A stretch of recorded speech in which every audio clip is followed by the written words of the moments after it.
My friends, আমরা এখন চলে আসছি মিলন দধি ভান্ডারের নতুন কারখানা। আজকে সবেমাত্র উদ্বোধন হলো।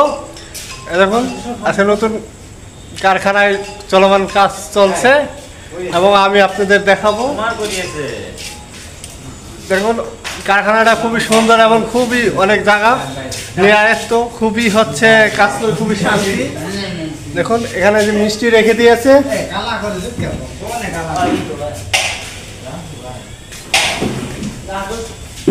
এখানে হচ্ছে মিষ্টি হচ্ছে রান্না হচ্ছে। এই যে আমাদের বিদন মামা মিষ্টি রান্না করতেছে।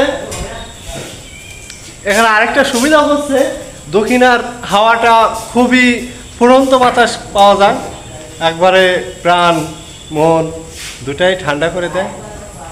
কিন্তু আরেকটা অসুবিধাও হয়। তো অসুবিধাটা কি একটু বলে দেন তো? একটু ধোঁয়া লাগে আর কি, এজন্য খুবই খারাপ লাগে।